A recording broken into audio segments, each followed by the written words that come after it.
Hello everyone, कैसे हैं आप सब। आई होप कि सारे स्टूडेंट बहुत ही अच्छे होंगे। तो स्वागत है आप सभी का अपना प्यारा सा यूट्यूब चैनल सफलता एजुकेशन अड्डा में।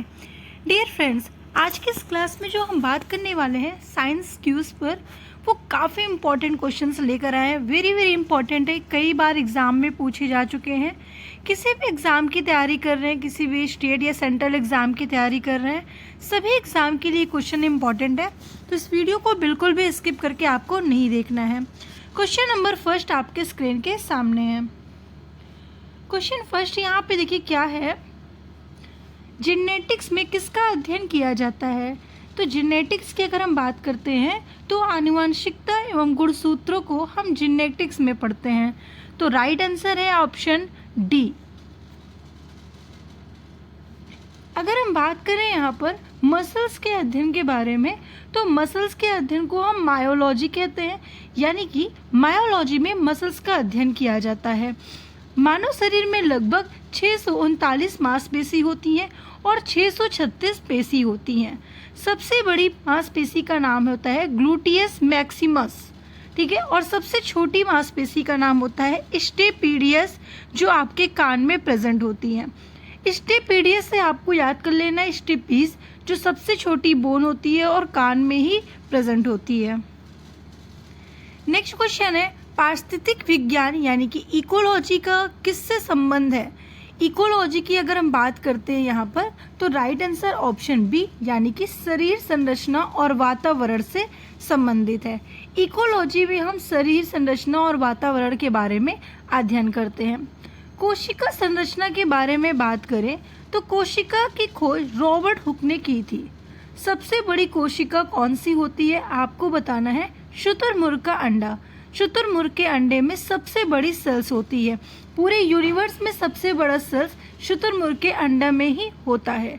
वहीं पर सबसे छोटी कोशिका की बात करें तो आपको बताना है माइकोप्लाज्मा, जिसे पीपीएलओ के नाम से भी जाना जाता है। पीपीएलओ यानी कि पॉलीप्यूरोलाइक ऑर्गेनिज्म, जो पूरे यूनिवर्स की सबसे छोटी कोशिका होती है। वहीं पर अगर हम बात करते हैं हमारे शरीर में सबसे बड़ी कोशिका कौन सी है, हम बॉडी की बात कर रहे हैं। अभी तक आपने पूरे यूनिवर्स में देखा था, अब आपके शरीर में सबसे बड़ी कौन सी है, तो ये जो बताया जा रहा है यहाँ पर कि महिला का अंडाणु यानी कि ओवम, ये गैमेट सेल्स है, ठीक है। गैमेट सेल्स में सबसे बड़ी कोशिका ओवम होती है और सबसे छोटी कोशिका जो होती है वो आपको बताना है स्पर्म होती है। अगर नॉर्मली हम पूछे आपके बॉडी में सबसे लार्जेस्ट कौन से सेल्स है, तो आपको बताना है क्या, न्यूरॉन सेल्स। कौन से सेल्स है, न्यूरॉन सेल्स होती है। और सबसे छोटी कौन सी होती है, आरबीसी बताएंगे, ठीक है, आरबीसी होती है। आगे बढ़ते हैं। नेक्स्ट क्वेश्चन, जनसंख्या का अध्ययन कहलाता है। जनसंख्या में किसका अध्ययन करते हैं, तो आपको बताना है कि जनसंख्या की बात करें तो डेमोग्राफी में जनसंख्या का अध्ययन किया जाता है। Right answer option C. Next question है, रेबीज के टीके की खोज किसने की थी। देखिए, रेबीज के टीके की खोज की बात की जाए तो ऑप्शन डी बिल्कुल राइट आंसर बता दीजिए, यानी कि पाश्चर ने, ठीक है। लुई पाश्चर जो थे, लुईस पाश्चर, उन्होंने रेबीज के टीके की खोज की थी। वहीं पर चार्ल्स डार्विन की बात की जाए तो विकासवाद के सिद्धांत और प्राकृतिक चयन की खोज चार्ल्स डार्विन ने की थी। नेक्स्ट है, आधुनिक एंटीसेप्टिक सर्जरी का जनक किसे माना जाता है या फिर कौन है। देखिए, आधुनिक एंटीसेप्टिक सर्जरी के जनक की बात की जाए, आपको बताना है लिस्टर, ठीक है। तो राइट आंसर आपका जो हो जाएगा वो ऑप्शन ए है। नेक्स्ट क्वेश्चन है, रक्त समूह का आविष्कार कौन है। आविष्कारक कौन है या आविष्कारक है, तो रक्त समूह यानी कि ब्लड ग्रुप की अगर बात करते हैं तो ऑप्शन ए बताएंगे, कार्ल लैंडस्टीनर, इनका पूरा नाम था कार्ल लैंडस्टीनर, जो रक्त समूह के आविष्कारक माने जाते हैं। अगर हम बात करते हैं रक्त परिसंचरण की, तो क्या बताएंगे, तो विलियम हार्वे बताएंगे। क्या बताएंगे, विलियम हार्वे, जिन्होंने ब्लड सर्कुलेशन यानी कि रक्त परिसंचरण की खोज की थी। वहीं पर रॉबर्ट कोच की बात की जाए तो रॉबर्ट कोच ने तापेदिक हैजा के जीवाणु की खोज की थी। लुईस पाश्चर की बात की जाए तो इन्होंने जीवाणु की खोज की थी और दिखाया था कि बैक्टीरिया सड़न पैदा करते हैं। ठीक है, आगे बढ़ते हैं। नेक्स्ट क्वेश्चन है, हृदय का पहला प्रतिस्थापन किसके द्वारा किया गया था? देखिए, हृदय का जो पहला प्रतिस्थापन है वो किसके द्वारा किया गया था, तो आपको बताना है इसका राइट आंसर सी, यानी डॉक्टर क्रिश्चियन बर्नार्ड। ठीक है, इनके द्वारा सबसे पहला प्रतिस्थापित किया गया था। तो राइट आंसर आप लोग क्या बताएंगे? ऑप्शन सी बताएंगे। विलियम हार्वे कौन है? आपको पता है कि इन्होंने रक्त परिसंचरण की यानी कि ब्लड सर्कुलेशन की खोज की है। नेक्स्ट क्वेश्चन, एडवर्ड जेनर निम्नलिखित में से किस रोग से जुड़े हैं? देखिए, एडवर्ड जेनर की बात अगर हम करते हैं तो आपको बताना है चेचक से। ठीक है, चेचक राइट आंसर है, चेचक से जुड़े हैं एडवर्ड जेनर। तो इसका जो राइट आंसर होगा वो ऑप्शन डी होगा। नेक्स्ट क्वेश्चन है, विकास का सिद्धांत किसके द्वारा प्रतिपादित किया गया था? देखिए, विकास के सिद्धांत की बात अगर हम करते हैं तो आपको बताना है क्या?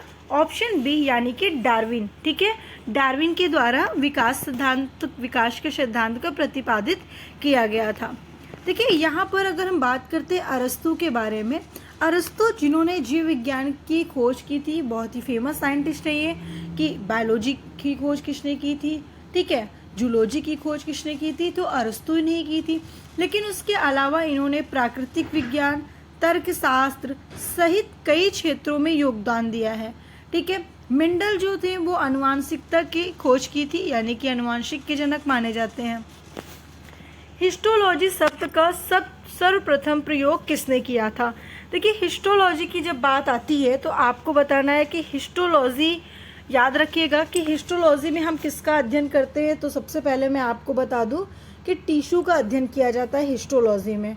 किसका भाई? टिश्यू, यानी कि ऊतक का अध्ययन हम कहाँ पे करते हैं? आप बोलोगे कि मैम ऊतक का अध्ययन हिस्टोलॉजी में किया जाता है। यहाँ पर पूछा गया शब्द का सर्वप्रथम प्रयोग किसने किया था? ठीक है, तो आपका जो राइट आंसर है वो है मेयर, ऑप्शन डी, यानी कि डी ऑप्शन बिल्कुल करेक्ट है, मेयर ने किया था। रॉबर्ट हुक की बात करें तो सभी को पता है, बहुत ही फेमस है और उन्होंने ऐसी चीज़ों की खोज की है जिसकी वजह से हमारी बॉडी तैयार हुई है। करेक्ट, यदि अगर सेल की खोज ना हुई होती, ठीक है, तो हमारी बॉडी भी तैयार नहीं होती। अब बोलोगे मैम ऐसा कैसे आप कह सकती हैं कि सेल से हमारी बॉडी नहीं? मेरे प्यारे स्टूडेंट, आपको याद होना चाहिए कि सेल्स के ग्रुप को ही हम टिश्यू कहते हैं। ठीक है, सेल्स के ग्रुप को ही हम टिश्यू कहते हैं। कई सारे सेल्स मिलकर एक टिश्यू बनाते हैं और कई सारे टिश्यू यानी कि ग्रुप ऑफ टिश्यू क्या कहलाते हैं? ऑर्गन्स। यानी कि आपका जो ऑर्गन्स है वो पूरा टिश्यू से बना है, ऊतक से बना है। ठीक है, और बहुत सारे ऑर्गन्स मिलकर एक सिस्टम बनाते हैं। ठीक है, एक सिस्टम बनाते हैं जिसे ऑर्गन सिस्टम कहा जाता है। और ऑर्गन सिस्टम मिलकर एक पूरी बॉडी को तैयार करते हैं जिसमें circulatory system, digestive system, reproductive system, सारे सिस्टम होते हैं। तो आई बात समझ में आपको? यहाँ पर हम आपको क्या बताना चाहते थे? यहाँ पर हम आपको ये बताने जा रहे हैं कि रॉबर्ट हुक ने 1665 में कोशिका की खोज की थी। उन्होंने कर्क के एक पतले टुकड़े में मधुमक्खी के छत्ते जैसी संरचना को सबसे पहले देखा था और उसे नाम दिया था क्या? सिला। ठीक है, उन्होंने कोशिका नाम दिया था और बाद में उन्होंने अपनी पुस्तक, कौन सी पुस्तक? माइक्रोग्राफिया में इन खोजों को प्रकाशित भी किया था। वहीं पर हम स्लाइडन श्वान की बात करें तो स्लाइडन और श्वान का संबंध कोशिका सिद्धांत से है। आपसे पूछा जाएगा कि कोशिका सिद्धांत किसने दिया, तो आपको बताना है श्वान एंड स्लाइडन ने। उन्होंने 1839 में कोशिका सिद्धांत को प्रस्तुत किया और उन्होंने क्या बताया कि सभी जीव कोशिकाओं से मिलकर बने हैं, ये बात इन्होंने बताई है। ठीक है, तो सेल थ्योरी किसने दी है? वही श्वान एंड स्लाइडन ने दी है। नेक्स्ट क्वेश्चन, किस प्रकार के ऊतक शरीर की सुरक्षा कवच का कार्य करते हैं? तो आपको बताना है क्या? ऑप्शन ए, इपिथीलियम ऊतक। ठीक है, इपिथीलियम ऊतक राइट आंसर है, ऑप्शन ए। नेक्स्ट क्वेश्चन पे आते हैं, निम्नलिखित में से कौन सा ऊतक घाव भरने में सहायक होता है? देखिए, घाव भरने में सहायक ऊतक की बात करोगे तो ये आपका एपिथीलियम ही ऊतक होगा। ठीक है, घाव भरने के लिए सबसे अच्छा ऊतक बताना है क्या? एपिथीलियम ऊतक। तो राइट आंसर ऑप्शन बी हो गया। नेक्स्ट है, संवेदना का चालन शरीर के एक मात्र से दूसरे में किसके द्वारा होता है? तो आप सभी को पता है कौन से ऊतक के द्वारा? बता दो भाई, कोई भी ऊतक। क्या बताओगे? तंत्रिका ऊतक मैम। तंत्रिका ऊतक यानी कि नर्वस टिश्यू, ठीक है, नर्वस टिश्यू के द्वारा एक भाग से दूसरे भाग तक संवेदना का चालन चलता रहता है हमारे बॉडी में। तो राइट आंसर ऑप्शन डी हो जाएगा। देखिए अगर हम बात करते हैं संयोजी ऊतक की, तो संयोजी ऊतक क्या होता है? संयोजी ऊतक शरीर के विभिन्न भागों को जोड़ती है, सहारा देती है, उन्हें एक साथ रखती है, जबकि पेशी ऊतक जो होती है वो गति उत्पन्न करने का कार्य करती है। सभी का अपना अपना अलग अलग फंक्शन है, ठीक है। आगे बढ़े हम लोग, चलिए नेक्स्ट यहाँ पे है, ऊंट का कुबड़ किस ऊतक का बना होता है? आपको बताना है वसामय ऊतक का, इसलिए राइट आंसर आप लोग क्या बताएंगे? Option A. नेक्स्ट, मोटापा निम्न में से किसकी अधिकता के कारण होता है?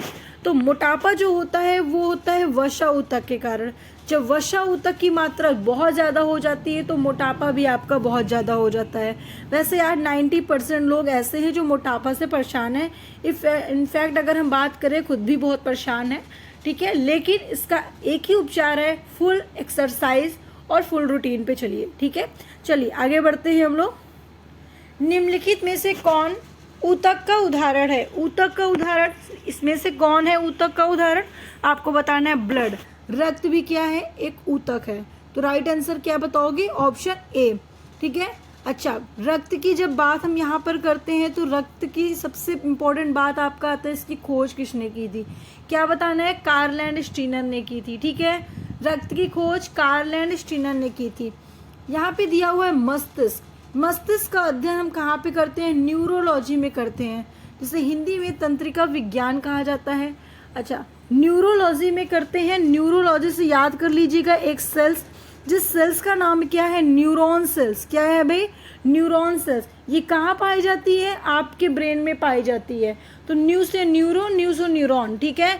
ब्रेन का अध्ययन न्यूरोलॉजी, न्यूरोलॉजी से न्यूरॉन होता है, ठीक है। आगे बढ़ते हैं। आगे अगर बढ़े तो यहाँ पर देखिए दिया है पेटूनियम, ठीक है। पेटूनियम क्या होता है? तो पेटूनियम भाई अमाशय यकृत के चारों ओर पेटूनियम नामक एक झिल्ली होती है, इन्हें कवर करती है और सुरक्षित रखती है। याद रखिएगा, बहुत ही इंपॉर्टेंट पॉइंट मैं आपको बता रही हूँ। अमाशय का वजन लगभग 200 ग्राम से 1.5 किलोग्राम तक होता है। वहीं पर यकृत का वजन 1.5 किलोग्राम का होता है। मस्तिष्क की बात की जाए तो मस्तिष्क का वजन आप लोग बताओगे क्या? वयस्क में 1.3 किलोग्राम, ठीक है, 1.3 किलोग्राम बताओगे। अमाशय जो होता है, ठीक है, उस अमाशय का अध्ययन हम कहाँ पे करते हैं? गैस्ट्रोएंट्रोलॉजी में भी कर सकते हैं। बिल्कुल राइट आंसर है।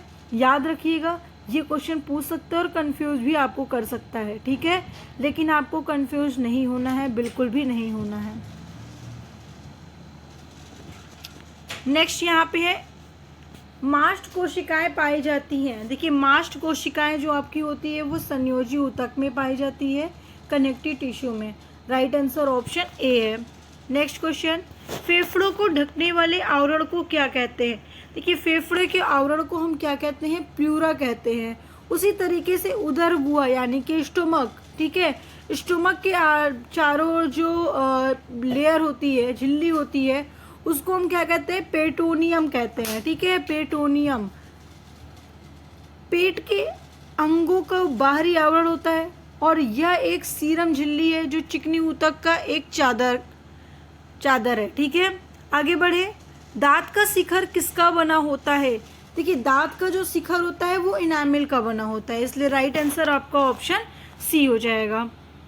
नेक्स्ट क्वेश्चन, किसी जीवित देह के भीतर कोशिका या ऊतक की मृत्यु को क्या कहते हैं? देखिए किसी जीवित देह के भीतर कोशिका या ऊतक की जब मृत्यु हो जाती है तो उसे हम कहते हैं न्यूट्रोफिलिया, ठीक है। कोई जीवित प्राणी के अंदर अगर सेल्स डेड हो जाते हैं, ऊतक डेड हो जाते हैं, तो उनको हम न्यूट्रोफिलिया कहते हैं। नेक्स्ट है आनुवांशिकी इकाई है। देखिए आनुवांशिकी एक इकाई है, कैसी इकाई है? जीन है, ठीक है, जीन है, याद रखिएगा, वेरी इंपॉर्टेंट पॉइंट बता रहे हैं, जिसकी खोज विल्हेम जोहानसन ने की थी, ठीक है। वहीं पर राइबोसोम की बात करें तो राइबोसोम की खोज किसने की थी? आपको बताना है पैलाडे ने की थी। जॉर्ज पैलाडे इनका पूरा नाम था। राइबोसोम जो होते हैं वो आपके 2 टाइप्स के होते हैं, 70S राइबोसोम और 80S राइबोसोम। 2 टाइप्स के राइबोसोम होते हैं जिसे हम लोग प्रोटीन फैक्ट्री के नाम से भी जानते हैं। राइबोसोम को प्रोटीन फैक्ट्री भी कहा जाता है। याद रखना है आपको कि प्रोटीन फैक्ट्री किसे कहते हैं, राइबोसोम को कहते हैं। वहीं पर अगर हम बात करते हैं लाइसोसोम की, ठीक है, लाइसोसोम की खोज क्रिश्चियन डी डुवे ने की थी। गुणसूत्र की खोज जोहान बोथ ने की थी। गेगर जॉन मिंडल थे जिन्होंने आनुवांशिक जनक माना जाता है, जिन्होंने आनुवांशिक की खोज की थी। उन्होंने मट के बगीचे में मटर के पौधों पर प्रयोग किए थे, ठीक है। वंशागति के बुनियादी सिद्धांतों को स्थापित किसने किया था, गेगर जॉन मिंडल ने किया था। जीन उपस्थित होते हैं, तो जीन किस में उपस्थित होते हैं, गुणसूत्र में होते हैं। बताएंगे क्या, गुणसूत्र, गुणसूत्र में होते हैं। गुणसूत्र की खोज किसने की थी, आपको बताना है स्टार्चबर्गर ने। किसने, स्टार्चबर्गर ने गुणसूत्र की खोज की थी। और वाल्डेयर ने, किसने, वाल्डेयर, ठीक है, वाल्डेयर ने क्या किया था, इसको नाम दिया था कि ये गुणसूत्र है, ठीक है। माइटोकॉन्ड्रिया की खोज किसने की थी, आपको बताना है क्या, माइटोकॉन्ड्रिया की खोज कोलिकर ने की थी, ठीक है। और इसे हम कोशिका का पावर हाउस, कोशिका का ऊर्जा ग्रह, कोशिका का शक्ति ग्रह और बायोप्लास्ट के नाम से जानते हैं। वहीं पर राइबोसोम की तो पूरी स्टोरी आपको मैंने जस्ट अभी बताया है। हरित लवक की बात करें तो हरित लवक की खोज किसने की थी, आप हमें कमेंट करिएगा, क्योंकि मैं कई बार बता चुकी हूँ स्टूडेंट को कि इसकी खोज किसने की थी। देखिए मैं ये आपका जो है वो 15 सीरीज़ है। 15 सीरीज़ में कम से कम नहीं तो 2 से 3 बार तो ये क्वेश्चन आ चुका होगा, ठीक है। इसलिए देखते हैं कितने स्टूडेंट हमारे इस वीडियो को देखते हैं और हमें आंसर का जवाब देते हैं। आगे बढ़ते हैं हम लोग। देखिए जीन का वर्तमान नाम वाले वैज्ञानिक कौन है, तो आपको बताना है जोहानसन। इसका राइट आंसर क्या बताएंगे आप लोग, राइट आंसर इसका बताएंगे ऑप्शन बी, ठीक है, जोहानसन इसका राइट आंसर है। नेक्स्ट है कोशिका में पाया जाने वाला आनुवांशिक पदार्थ है, तो आनुवांशिक पदार्थ कौन सा है, कोशिका में पाया जाने वाला डीएनए है, जिसका पूरा नाम डीऑक्सी राइबोन्यूक्लिक एसिड होता है और आरएनए का पूरा नाम राइबोन्यूक्लिक एसिड होता है। तो आपका राइट आंसर हो जाएगा ऑप्शन सी। नेक्स्ट क्वेश्चन है डीएनए का डबल हेलिक्स मॉडल किसने दिया था। देखिए डबल हेलिक्स मॉडल जिन्होंने दिया था उनका नाम है Watson and Crick. Watson and Crick ने डबल हेलिक्स मॉडल दिया था। नेक्स्ट पे आते हैं। नेक्स्ट क्वेश्चन क्या है, माता पिता के गुण उनकी संतानों में किसके द्वारा स्थानांतरित होते हैं। देखिए माता पिता में जो गुण स्थानांतरित होते हैं वो किसके द्वारा होते हैं, तो आपको बता देना इसका राइट आंसर हो जाएगा ऑप्शन बी, यानी कि गुणसूत्र के द्वारा, ठीक है, गुणसूत्र के द्वारा स्थानांतरित होते हैं। अब देखिए यहाँ पर अगर हम बात करते हैं गुणसूत्र की खोज किसने की थी, तो आपको बताना है गुणसूत्र की जो खोज की थी वो किसने की थी, तो स्टार्चबर्गर ने। क्या नाम बताएंगे, स्टार्चबर्गर ने गुणसूत्र की खोज की थी और नामकरण वाल्डेयर नामक एक साइंटिस्ट थे जिन्होंने इसका नामकरण किया था, ठीक है। अच्छा उसके अलावा अगर हम बात करते हैं यहाँ पे रक्त परिसंचरण की, तो देखिए रक्त की जो खोज हुई थी वो कार्ल एंड स्टीनर के द्वारा की गई थी। साथ ही इन्होंने ब्लड ग्रुप की भी खोज की थी। कौन कौन से ब्लड ग्रुप की खोज की थी, आपको बताना ए बी ओ रक्त प्रकार की इन्होंने खोज की थी, ठीक है। तो बता देना है आपको क्या, ए बी ओ प्रकार की खोज की थी। कब की थी, 1900 ईस्वी में की थी इन्होंने, ठीक है। अच्छा उसके अलावा हार्मोन्स की खोज अर्नेस्ट स्टार्लिंग ने किया था, WM बेलिस ने की थी। दोनों ने मिलकर इन्होंने हार्मोन्स की खोज की थी। 1902 में पहला हार्मोन्स की खोज हुआ था। सबसे पहले इन्होंने सिक्रेटिन नामक हार्मोन्स की खोज की थी। स्टार्लिंग ने 1905 में हार्मोन शब्द नाम दिया था, ठीक है। आपसे पूछा जाए हार्मोन शब्द नाम किसने दिया था, स्टार्लिंग ने दिया था। नेक्स्ट क्वेश्चन है किस कारण एक माता पिता की सभी संतान एक समान नहीं होती है, तो किसके कारण आप बताएंगे, आनुवांशिकता की विभिन्नताओं के कारण और वातावरण की विभिन्नताओं के कारण, जिसके कारण संतान जो होते हैं वो एक समान नहीं होते हैं। नेक्स्ट है लड़का पैदा होता है जब, लड़का कब पैदा होता है, जब XY गुणसूत्र होते हैं तो लड़का होता है, XX होते हैं तो क्या हो जाएगा, लड़की हो जाएगी, ठीक है। YY होंगे तो क्या हो जाएगा, कमेंट करके जरूर बताइएगा। चलिए आगे बढ़ते हैं। नेक्स्ट क्वेश्चन है बच्चों के लिंग निर्धारण के लिए उत्तरदायी क्रोमोसोम होता है? कौन सा क्रोमोसोम उत्तरदायी होता है बच्चों के लिंग निर्धारण के लिए? तो आपको बताना है, ऑप्शन ए हो जाएगा पिता का लिंग निर्धारण। ठीक है, नेक्स्ट क्वेश्चन, निम्नलिखित में से एक लिंग संलग्न रोग है, कौन सा लिंग संलग्न रोग होता है? तो वर्णांधता। ठीक है, वर्णांधता जो होता है वो लिंग संलग्न रोग है। अगर हम यहाँ पे बात करते हैं ल्यूकीमिया की, तो ल्यूकीमिया तब शुरू होता है आपके बॉडी में जब अस्थि मज्जा में एकल कोशिका का डीएनए बदल जाता है, यानी कि उत्परिवर्तित हो जाता है। ठीक है, तब आपको ल्यूकीमिया होने के चांसेस होते हैं। जो डीएनए एक होता है, डीएनए जो होता है इसमें वो निर्देशक कोड होता है जो कोशिका को बताता है कि कब बढ़ना है, कब विकसित होना है, कब मरना है, कब उत्परिवर्तन होना है। ये डीएनए बताता है। ठीक है, अच्छा, त्रुटि के कारण ल्यूकेमिया कोशिकाएं बढ़ती रहती हैं।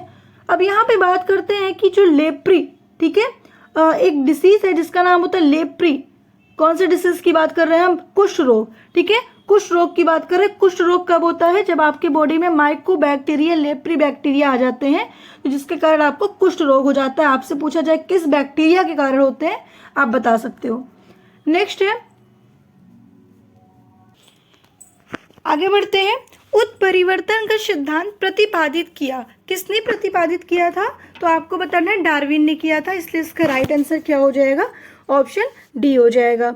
नेक्स्ट है, मलेरिया परजीवी तथा अमीबा को किस श्रेणी में रखा गया है? देखिए, मलेरिया परजीवी और अमीबा की बात यहाँ पे अगर की जाती है तो इसे प्रोटोजोआ श्रेणी में रखा गया है, इसलिए इसका राइट आंसर ऑप्शन ए हो जाएगा। देखिए, प्रोटोजोआ की बात करें तो ये एक कोश के जीव होता है। प्रोटोजोआ में अमीबा, पैरामीशियम आते हैं। एनेलिडा की बात करें तो ये खंडित कृमि आते हैं, जैसे कि केचुआ, चोग, ठीक है, जोग, ये सारे जो होते हैं वो आपके एनेलिडा में आते हैं। ठीक है, उसके अलावा अगर हम बात करते हैं यहाँ पर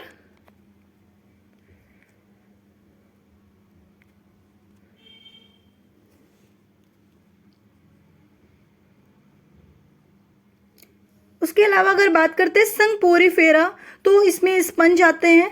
ये बहुकोश के जीव होते हैं और स्पंज के शरीर में छोटे छोटे छिद्र होते हैं जो उन्हें पानी के अंदर लेने और भोजन को बाहर निकालने में मदद करता है। ठीक है, आगे बढ़ते हैं। चप्पल की आकृति का जंतु है, कौन सा होता है जो चप्पल के आकार की आकृति का होता है? आपको बताना है राइट आंसर ऑप्शन ए। तो आपका ऑप्शन ए बिल्कुल करेक्ट आंसर है। अमीबा का प्रचलन अंग है। देखिए, अमीबा किसके द्वारा प्रचलन करते हैं? तो आपको बताना है अमीबा जो होते हैं वो कूटपात के द्वारा करते हैं, इसलिए इसका राइट आंसर ऑप्शन सी हो जाएगा। नेक्स्ट है, काला आजार उत्पन्न करने वाला प्रोटोजोआ है। देखिए, काला आजार जो उत्पन्न करने वाला प्रोटोजोआ होता है उसका नाम होता है लिशमैनिया, तो ऑप्शन डी बिल्कुल करेक्ट है। नेक्स्ट, निंद्रा रोग पैदा करता है। निंद्रा रोग कौन सा बैक्टीरिया पैदा करता है? आपको बताना है ट्रिपैनोसोमा, जिसके कारण हमें निंद्रा रोग हो जाता है, हमें बहुत नींद आती है, बहुत आलस आने लगती है। नेक्स्ट है, कीटों में कितनी जोड़ी टांगे होती है? तो देखिए, कीटों में अगर बात करते हैं तो आपको बताना है 3 जोड़ी होती है, इसलिए राइट आंसर क्या बताएंगे? ऑप्शन सी बताएंगे। नेक्स्ट है, मच्छर में लाल खून का उभर आना किस पर पोषण के कारण होता है? तो मेरे प्यारे स्टूडेंट, आपको बताना है इसका राइट आंसर है स्तनधारी। ठीक है, यहाँ पे क्वेश्चन को ध्यान समझिएगा। मच्छर में लाल खून का उभर आना किस पर पोषण के कारण होता है? स्तनधारी। ठीक है, स्तनधारी में ही होता है ऐसा। घरेलू मक्खी का लार्वा क्या कहलाता है? तो घरेलू मक्खी के जो लार्वा होते हैं उसे हम मेंगोट कहते हैं, याद रखेंगे। प्यूपा किसे कहते हैं? क्या आप हमें कमेंट करके बताने वाले हैं? बिल्कुल बताने वाले हैं। इसका राइट आंसर क्या होगा? जल्दी से बताइए कमेंट करके। आगे बढ़ते हैं। बिच्छू का विष कहाँ पर होता है? तो उसके डंक में होता है ना? आई थिंक सबका यही आंसर होना चाहिए, डंक में होता है मैम, राइट आंसर है। तो ऑप्शन बी बिल्कुल करेक्ट आंसर है। मेरे प्यारे स्टूडेंट, इतनी सारे अपने सीरीज देखी है और क्वेश्चन सॉल्व करने में बहुत मजा आ रहा होगा, इंटरेस्टिंग क्वेश्चंस है आपके लिए। तो वीडियो को लाइक अभी तक नहीं किया तो वीडियो को लाइक एंड शेयर करना बिल्कुल मत भूलिएगा। हम देख पा रहे हैं कि आप लोग लाइक करना भूल जाते हैं। भाई, लाइक वीडियो को जरूर करिए और एक प्यारा सा कमेंट करिए। जो भी क्वेरी है, क्वेश्चन है, बिल्कुल आप कमेंट के माध्यम से पूछ सकते हैं। नेक्स्ट क्वेश्चन, ऑक्टोपस है। देखिए, ऑक्टोपस जो होता है वो क्या है? तो आपको बताना है क्या? मृदु कवची। ठीक है, मृदु कवची है आपका octopus, right answer option B. Next question है, तारा मछली निम्नलिखित में से किस संघ का प्राणी है? तो तारा मछली की बात अगर यहाँ पे हो जाती है तो आपको बताना इकाइनोडोर्मेटा, इकाइनोडोर्मेटा का है, मतलब इस संघ का तारा मछली है। नेक्स्ट क्वेश्चन है, केचुए में कितने आंखें होती है? देखिए केचुए की बात यहाँ पे की जाए तो केचुए में कितने आंखें होती हैं आपको बताना है, 2 आंखें होती हैं केचुए में। ठीक है, केचुए में 2 आंखें होती हैं। राइट आंसर ऑप्शन बी है। जेलीफिश के नाम से जाना जाता है। नेक्स्ट क्वेश्चन आपका है, जेलीफिश के नाम से जाना जाता है, तो जेलीफिश के नाम से आप किसे जानते हो? तो आपको बताना ऑरेलिया, ऑरेलिया के नाम से जानते हैं। ऑप्शन सी बिल्कुल करेक्ट आंसर है। नेक्स्ट है, मेढक का लार्वा क्या कहलाता है? तो देखिए मेढक का जो लार्वा होता है उसे हम टेडपोल कहते हैं, इसलिए आपका राइट आंसर है ऑप्शन ए। नेक्स्ट है, मेढक के हृदय में कितने कच्छ होते हैं? देखिए मेढक के हृदय की जब बात आती है तो आपको बता देना है, तुरंत आंसर बता देना है कि इसका राइट आंसर क्या है। ऑप्शन सी, यानी कि राइट आंसर 4। मेढक में भी 4 चैम्बर होते हैं। नेक्स्ट, घोंसला बनाने वाले एकमात्र सांप कौन सा है? तो मेरे प्यारे स्टूडेंट ये आप बचपन से जानते होंगे मैम, किंग कोबरा। बहुत डेंजरस लगता है, बहुत ही डेंजरस है। ठीक है, तो किंग कोबरा है जो एकमात्र अपना घोंसला बनाने वाला है। ठीक है, नेक्स्ट क्वेश्चन पे आते हैं। नेक्स्ट क्वेश्चन आपका क्या है, पक्षियों की हड्डी होती है।